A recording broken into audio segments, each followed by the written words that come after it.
Life Coach Show. You may have noticed that my partner in crime, co-host Dan Berta, isn't really with us right now, but no fears. He'll be back for the last segment and the ever-famous confessional segment. Today's topic is thought awareness and correction. So we all have individual, very unique patterns of thinking, and even the most positive person struggles with negative thinking and self-doubts. So, and later in the show, we'll be teaching some thought awareness correction and gentle correction techniques to help you shift that negative thinking into positive thinking. Be very exciting. We have with us today a very special guest, Davio Flavio. Many of you may already be familiar with some of his work as a local celebrity, model, and socialite. He will be sharing with us how he manages negative, stressful thoughts and helping us with some exercises to drive home the point of mind-body connection. And then we will be presenting him with the highly coveted Coach Monique Hall of Fame Happiness Award. So stick with us. We'll be right back with our Davio Flavio.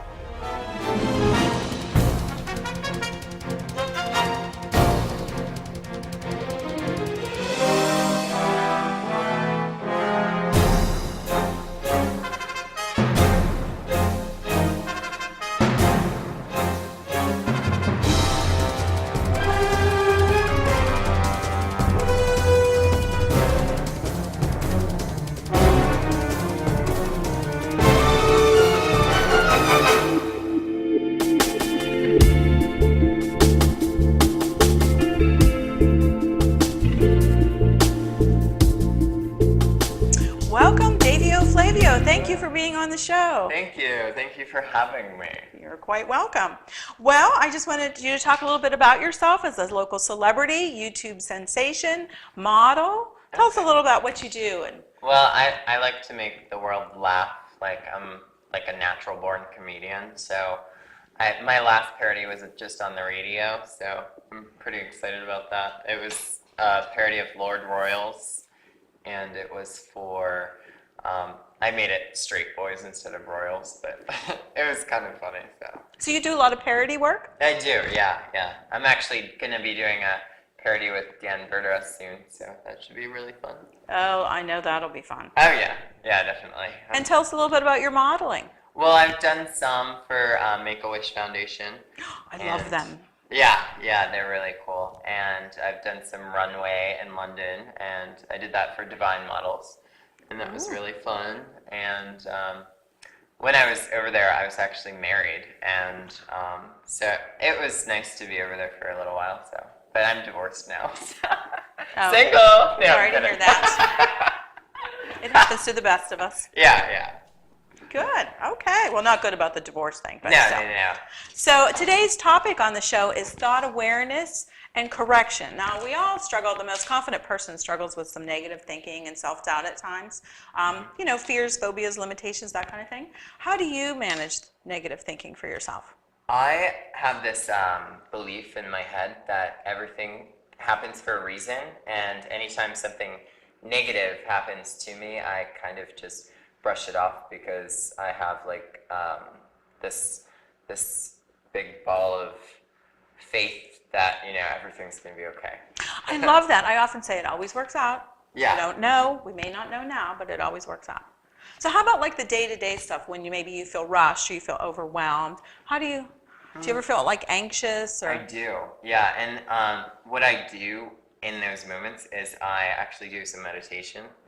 And I also like to make myself a huge cup of tea. I have like this huge teacup I call my anxiety cup. And I just make it, and then I just sip it while I watch a romantic comedy, and it really helps. So. Nice. Good. Well, we're going to do a couple of exercises to help you and the viewers understand the importance of the mind-body connection. And so we've talked about this. So the first exercise we're going to do, I'm going to ask you just to close your eyes, take a deep breath. I'm sorry. And close your eyes, take a deep breath. Okay. And just follow my directives. Okay? So feel yourself as an oak tree. Envision an oak tree. Maybe there's one in your life that you passed or that you remember from childhood. But just feel yourself be an oak tree.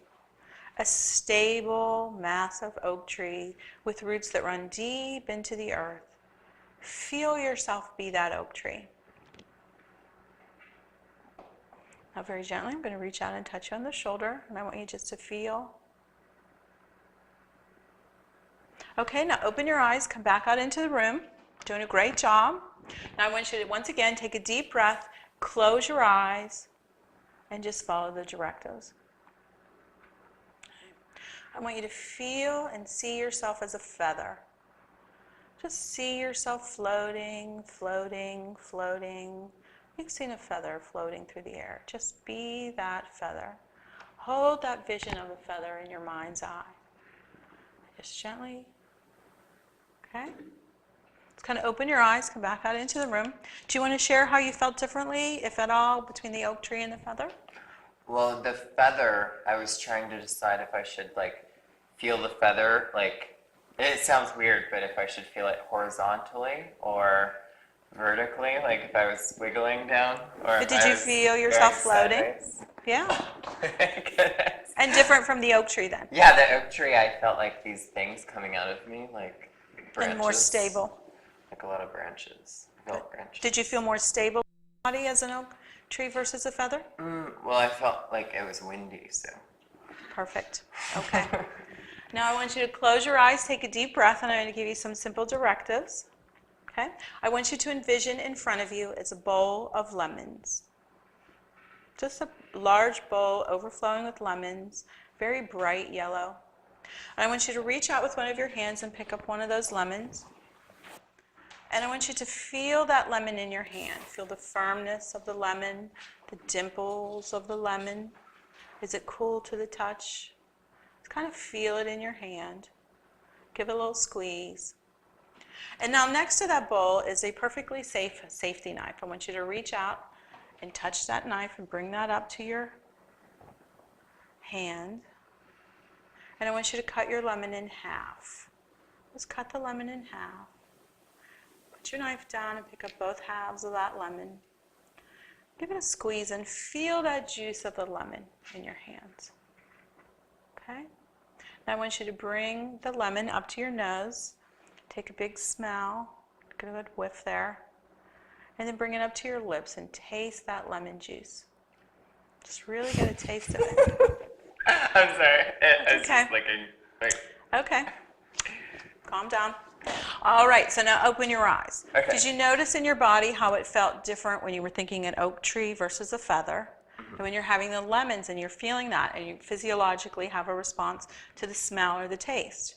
Yeah, I noticed sometimes whenever I want to smell a certain smell, I actually can smell it. It's really weird. Well, it's not actually very weird. As you can tell, there's no oak trees, lemons, or feathers here in the studio. But why it's not weird is this is natural. Our mind has a difficulty distinguishing what is actually going on in real time in our lives with us and what we are firmly holding in our mind. So if you're firmly pretending and thinking that you're an oak tree, physiologically, your skeletal system, your muscular system is going to respond much different than if you're envisioning a feather and it's very light and feathery.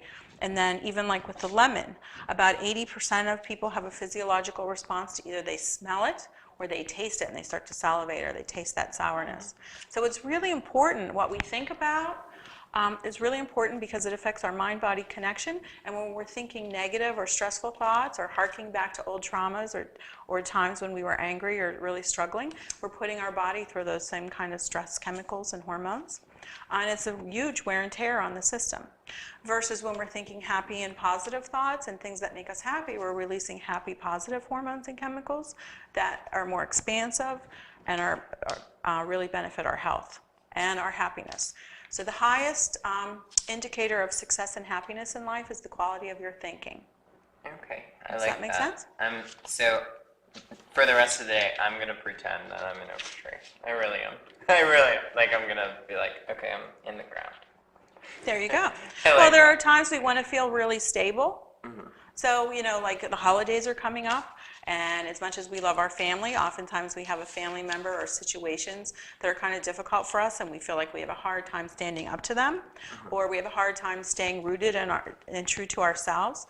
So by envisioning yourself being an oak tree and really stable in the situation, that's going to positively affect how you show up and how you're sensed by others, how you're perceived. And then there are times when you want to be light and feathery. Maybe you want to relax, or you're going to sleep at night, or you just want to really kind of get in touch with more creativity and feel light in your body. And so that's a really good thing. Very cool. So you've been an outstanding guest. I want to thank you. Thank you. And I would love to present you with our own Vanna White, has the Coach Monique Happiness Hall of Fame Award for your work as a Tavi, I'll hold it. You just look. You just look. for your work, and the coveted Coach Monique M&Ms. Those are really the big thing. I love And it. thank you so much. I really Thank appreciate it. you. And I'm a hugger, so we have to have our hug. I love it. Thank you so much. You've been a great guest. Thank you. So when we come back, we're going to be cutting to a commercial for Gay Life Television, and aren't we all thankful that they're here? Thank you so much. See you soon. Okay. Okay, I want you to table back up there. Here.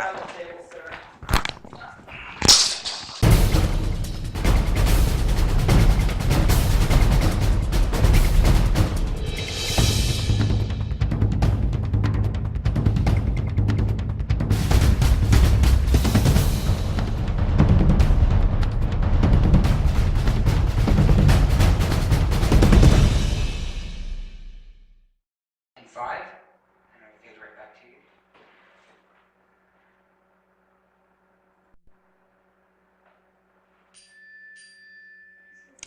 Welcome back. So a little bit on thought awareness, techniques, and where we're going to move from here. The National Science Foundation research indicates the average person has between 50 and 60,000 thoughts a day. I know if you're anything like me, when I first heard that, I thought, no way, I'm not smart enough.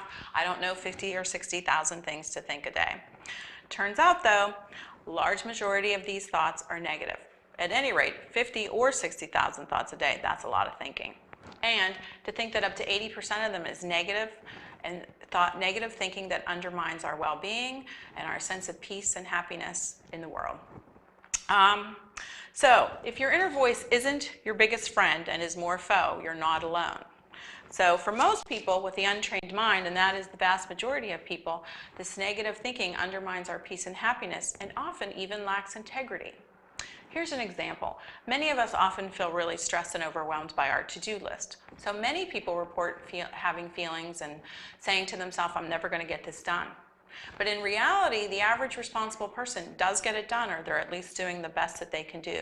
So when you say to yourself, I'm not going to get it done, that lacks self-integrity. So here in just a few minutes, we're going to have an easy to learn, easy to use technique to make corrections. But as you remember when we had Davio here in our last segment, it really matters what we think in our mind. When you think like an oak tree, you're much more stable than when you think like a feather. And so improving your thoughts is one of the best things you can do to improve your quality of life. Like attracts like, so more positive thinking will attract more positive thinking. The brain works as a filter. So if you're focused on the negative, you're going to filter for more things to think negatively about, versus when you're focused on the positive, you will filter with more options for more positive thinking. Okay? Often our brain just we just do not distinguish what is going on in real time and what's going on firmly in our mind.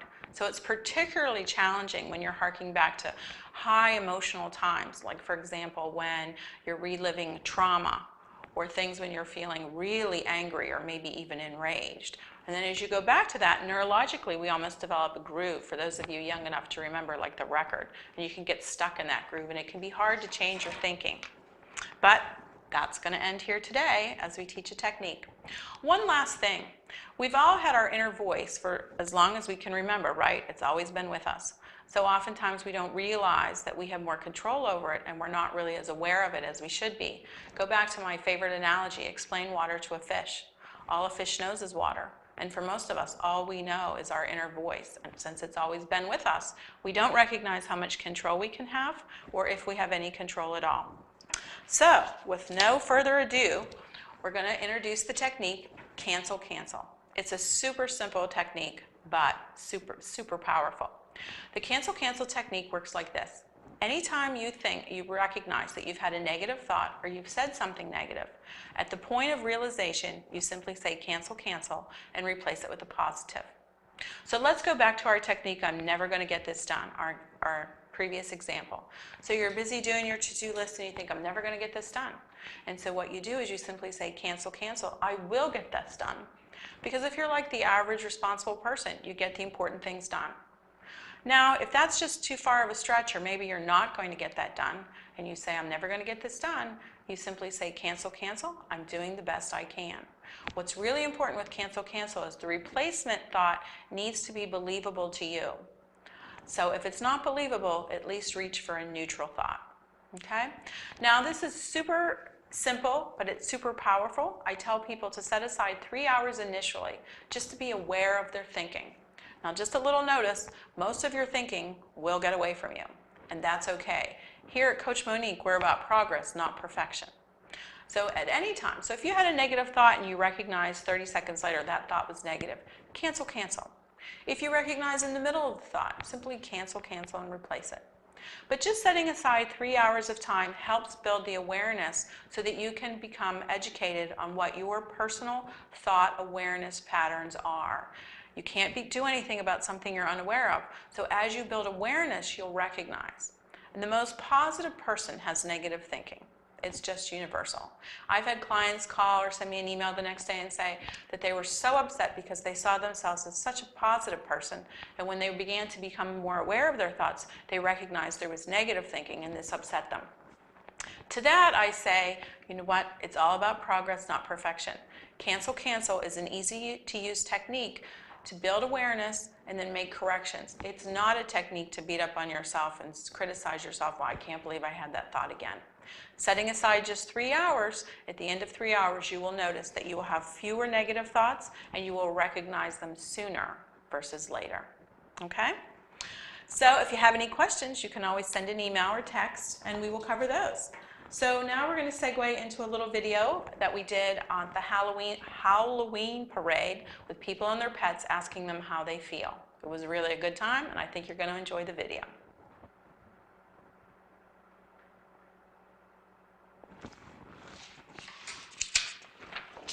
And I will need the mic. Right here. Well, you're still not in this segment. Yeah, the video is actually going to go in after for this particular. Audio Jungle.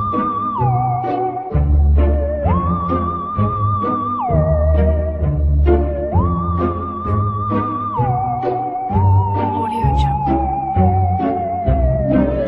Hey, we're here today at Halloween asking people how they feel with the connection with their pet. Oh, I just love my pet. That's little Susie over here. Tootie's my best friend, and I've had her since she was a pup, and she's been with me through good times and bad. She's always happy when you see her, so if you're sad, she always seems to make you happy. Most people that have pets kind of call them their kids, but like, I almost feel like it's an extension of me. When she's upset, I feel upset. When she's happy, I'm happy, and it profoundly affects my mood and my everyday demeanor. Does she bring you comfort? Oh, yes, very comfortable. Yeah. I get up in the morning. Sometimes I don't want to get up. I want to stay longer in bed. Oh, wait a minute. I got to take her out. So I get up early in the morning. I feel great. Yeah, my pets are my family, really. I don't have any family here in the US, and me and my husband don't have children, so I take them to classes, I take them to events, I take them everywhere with me. He's my companion. I love him. He makes me feel happy every day. Do you enjoy nurturing him? Very much. He's very spoiled. And watch it. She likes boobs bad, you know, so.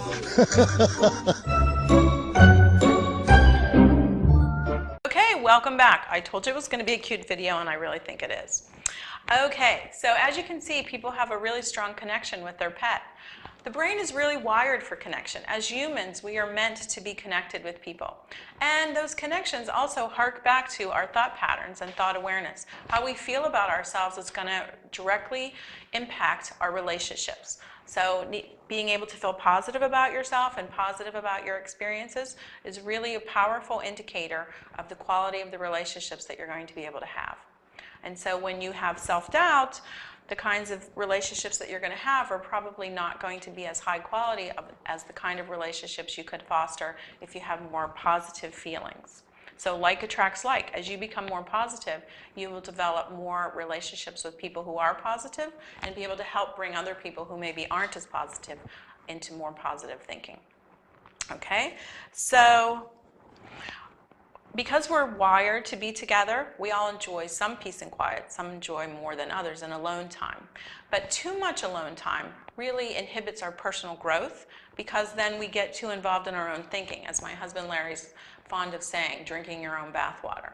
So when we're in relationships, we get feedback to our thinking and our speech and how we present ourselves in the world. And when we're together and with people, then we can have context and have other people's perspectives, and this helps us build connection. So it's really very important. So as promised, our beloved Dan Berta has joined us for the Coach Monique Confessional. Welcome, welcome. I have to say you're doing an excellent job on camera solo. Well, thank you, Dan. How does it feel to, I know you've not been a camera person before kind of meeting me, stepping out of your comfort zone to do something like this? I like it. I do. Yeah? I like it. I enjoy it. I like the desk. I like doing the solo thing. I think it's going to work out. I have to study myself, see what I can make some changes. What are some of your favorite techniques as a life coach, just that you practice? Well, I practice them all, but I do practice cancel, cancel. I've taught cancel, cancel to my family. My 11-year-old twins share it at school, so I've had teachers approach me and they use some cancel, cancel and say, what is that? Some of the kids tease me about it. It's kind of fun. So, it's a great thing to do with like-minded people. So in your Right. family or when I do employee work training, having that shared language and shared experience and being able to call each other out in a fun way, not in a judgmental way. right. It's very powerful. So, confessional time. Always a good time. All right. And we apologize. Will be soon. We're doing the best we can here. Yeah. Ooh, there's your new ad. There we are. Whoa. The confessional. Share your deepest, darkest secret without judgment. Seek advice without shame. And get clarity in your life. And we're having an overwhelming response. People are sending in great things. And it's sometimes difficult to really pick 2 or 3 a week. What was she whispering in your ear in that picture? It's a secret. Oh. Okay, so with that being said, first up, our son is 32 and recently announced that he is gay. My husband and I are stunned. While he has never had the same girlfriend for longer than 6 months, he only dated beautiful girls and women beginning in high school. We love our son, but feel as if we can't accept him as a homosexual. He has lived his first 32 years doing the right thing. Why can't he just continue as he always has?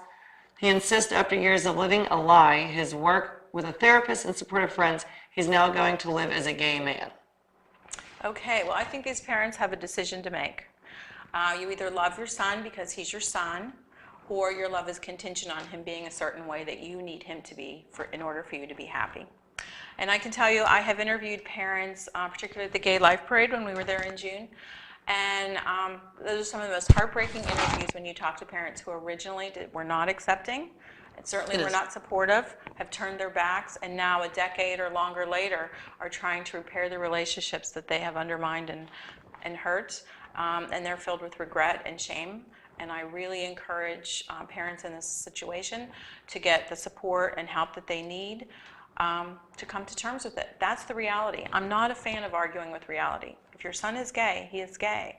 And so rather than judging, he obviously spent many years trying to figure out his way or maybe denying that part of himself.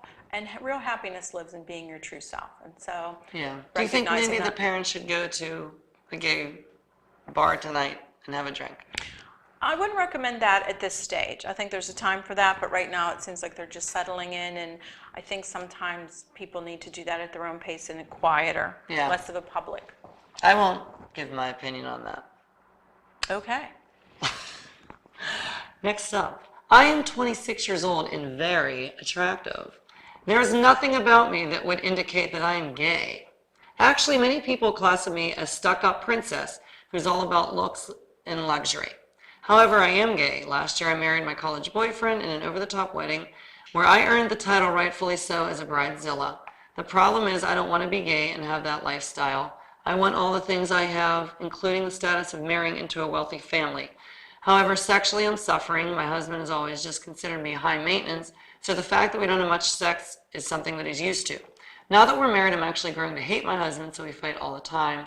Why can't I just be happy and have what I want? Well, obviously the things that you want aren't making you happy, And so digging deep, it seems like this Bridezilla, I think that's even a show on television. There are all One of my these, favorites. oh really, I've never seen it. These preconceived notions of what luxury is, what it means to be gay. It sounds to me like she has this idea that if you're a gay woman, you must be this way, and that liking luxury is counter to being gay. So I think really doing some doing some research and looking at other women who are gay, who are maybe not necessarily anti-luxury, and also recognizing that she's growing to hate her husband has nothing to do with her husband. She hates a part of herself and isn't recognizing that, and so she's just, she's not coming to terms with the fact that she hates essentially a major part of who she is. And she's not going to be happy with anyone or under any circumstances until she learns to be comfortable in her own skin. And it really getting her to recognize that luxury is not anti-gay. I'm sure there are many fabulous, sexy gay women I know. who Gym love teachers luxury. make tons of money. well, there you go. All right, next question. So we're rolling on a time over there. What time is it? Oh, daylight savings time. How'd you do? I did perfectly. Did you? And my iPhone did perfectly. I set a backup because I'm like, oh, what if I Cupertino didn't know gets if it really, confused? Chow was worried. I was like, is it or is it the time? I did a backup. My wife and I, we don't have much sex anymore. She thinks I'm not very attracted to her, and she blames me and my excessive use of porn. I don't feel it's excessive, but she does. It's true, I'm just not as attracted to her and have had a hard time getting excited enough to be with her, but don't see what my watching porn has to do with it. Well, there could be a lot of factors about him being not as attracted to his wife, but I will say, porn is highly stimulating. I mean, think about how women are presented. This is obviously a heterosexual relationship. So for a man, how women are presented, they're sexually charged. I mean, it's meant to be exciting. It's not, type A vanilla sex, right? So if you can become conditioned to be sexually aroused, and if you keep raising the bar, it has to be more and more stimulating, and more stimulating, and the breasts have to get bigger, or whatever the issue is, then it's going to become more difficult. Also, if you are self-satisfying while watching porn, then it just doesn't leave much room for, This brings a good question, I guess, in regards to like life coaching and relationships. I think that a lot is based on sex as a connection. And I know that a lot of relationships that have been together for a while, we've got a fly in here. We do. That don't have much sex anymore. Is this something that a life coach, I mean, obviously I know you're not a sex coach, but sex isn't a thing. Sex is not that you're giving lessons on how to do, but is it something that you... Sex is a healthy part of relationships. As we transition from that exciting, we just met, everything's wonderful, fabulous, all these first. And as you, slide into the years and decades, sex for some people can become tamer and just a little more vanilla. I think it's important to really set time aside for couples, that this is our time, date night, even saying, we're going to have a little foreplay and see where this goes on Thursday night. We're alone, we're undisturbed, maybe part of that for you as a couple is having a drink and just kind of relaxing. But I think it can easily get shoved to the side. A relationship that's all about sex is really not, that's not a healthy relationship either, but a component of a natural balance that works for both people. There are a lot of marriages and relationships out there that would be classified as low sex. There's nothing wrong with that unless one or both partners isn't really happy with that. If you want to get your confession sent in, tell them what do they have to do?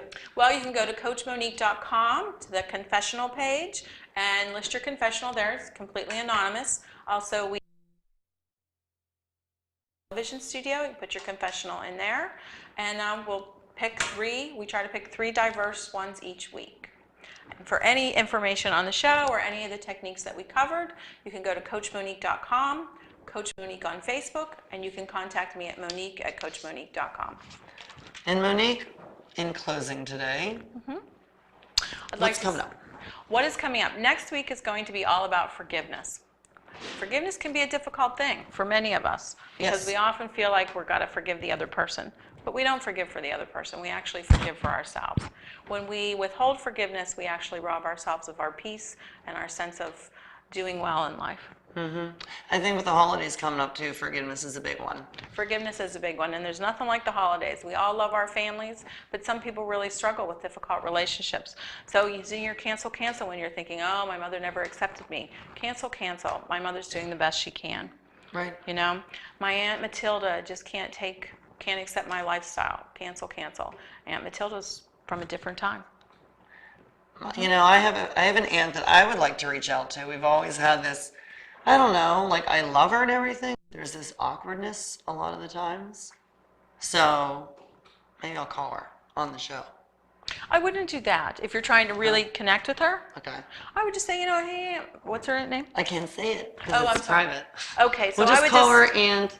I would just call the Erin. aunt and say, you know what, could we maybe grab a cup of coffee at Starbucks? Well, she doesn't live here. No, Laura knows who it is. Okay, anyways. Okay. Well, then maybe you do it on the phone. Anytime you can do it in person, that's always best. But do it on the phone and just say, you know, I sense that there's a certain distance between us, and I really love you, and you've been in my life my whole life, and there's just something, and I'd like to ask you, is there something that you would like to share with me that I have done, or that you don't accept, or what is the white Right. elephant in our relationship Right. that we're not talking about? Right. Because many of us have relationships and even come from families where we have the white elephant syndrome, meaning that nobody talks about it. It's obvious, but people don't talk about it. Right.